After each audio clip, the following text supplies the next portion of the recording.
வணக்கம் நண்பர்களே. நம்ம சேனல்ல தமிழ் சமையல் மதுரையில் நம்ம இன்றைக்கு ஹெல்த் டிப்ஸ் பற்றி தான் பார்க்க போகிறோம். அதுக்கு முன்னாடி நம்ம சேனலுக்கு நீங்கள் புதுசுனா ஃபஸ்ட்டு சப்ஸ்கிரைப் பண்ணுங்க.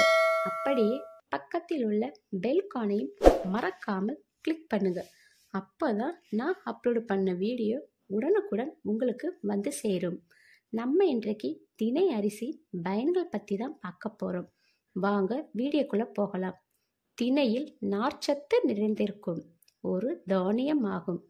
தினமும் ஒரு தடவை உணவாக எடுத்துக்கொள்ளும் போது மலச்சிக்கல் பிரச்சனை நீங்கும்.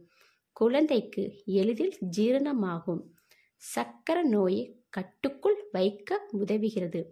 சிறு தானியத்தில் மன அழுத்தத்தை குறைக்கக்கூடிய வேதிப்பொருட்கள் அதிகமாக இருக்கிறது. திணையை கொண்டு செய்த உணவுகளை நாம் சாப்பிடுவதன் மூலம் மன அழுத்த பிரச்சனை தீரும். திணை அரிசியை கொண்டு செய்யப்பட்ட உணவுகளை சாப்பிட்டு வருவதால் உடலின் தசைகள் நன்கு வலுப்பெறும். தோலில் சுருக்கங்கள் ஏற்படுவதை தடுத்து தோலில் பளபளப்பு தன்மையை அதிகரித்து இளமையாக வைத்திருக்க திணை அரிசி உதவுகிறது. பீட்டா கரோட்டின் இருப்பதால் இது கண் பார்வைக்கு உதவுகிறது. அதிக அளவு ஆன்டி ஆக்சிடென்ட் நிறைந்துள்ளது. இது நோய் எதிர்ப்பு சக்தியை அதிகரித்து எப்பொழுதும் ஆரோக்கியமாக வாழ வழிவகுக்கும். உயிர் அணுக்களின் உற்பத்தி அதிகரித்து மலட்டுத்தன்மை நீங்கும். நரம்பு தளர்ச்சி போன்ற குறைபாடுகள் நீங்கும். ஆண்மை குறைபாடுகள் நீங்கும். உடைந்த எலும்புகள் விரைவில் சேர உதவும். தேவையற்ற கொழுப்புகளை கரைத்து உடல் எடை அதிகரிக்காமல் தடுத்து உடல் நலத்தை காக்கும். இதில் இரும்பு சத்து நிறைந்துள்ளது. முடி உதிர்வதை தடுக்கும். திணையுடன் தேன் கலந்து சாப்பிடும்போது கபம் நீங்கும். திணை தினமும் உட்கொண்டால் உடல் வலுப்பெறும்.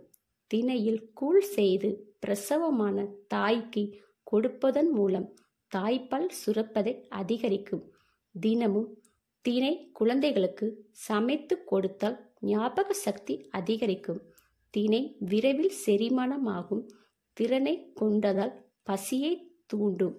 திணை அரிசியில் சர்க்கரை பொங்கல், கருப்பட்டி, உளுந்தங்களி, பாயாசம், அதிரசம், மைசூர் பாகு, லட்டு செய்து சாப்பிடலாம். சர்க்கரைக்கு பதிலாக நாட்டு சர்க்கரை அல்லது பனை வெல்லம் சேர்த்து சமைத்து சாப்பிடுவதன் மூலம் உடல் சூட்டை குறைக்கலாம். ஜுரம், காலரா போன்ற நோய்களால் பாதிக்கப்பட்டவர்களுக்கு திணை கஞ்சி, களி திணை அரிசி செய்து சமைத்து கொடுத்து வருவதால் சிறந்த உணவாக இருக்கும். மேலும் இது போன்ற ஹெல்த் டிப்ஸ் தெரிந்து கொள்ள நம்ம சேனலுக்கு சப்போர்ட் பண்ணுங்க. மறக்காம லைக் அண்ட் ஷேர் பண்ணுங்க.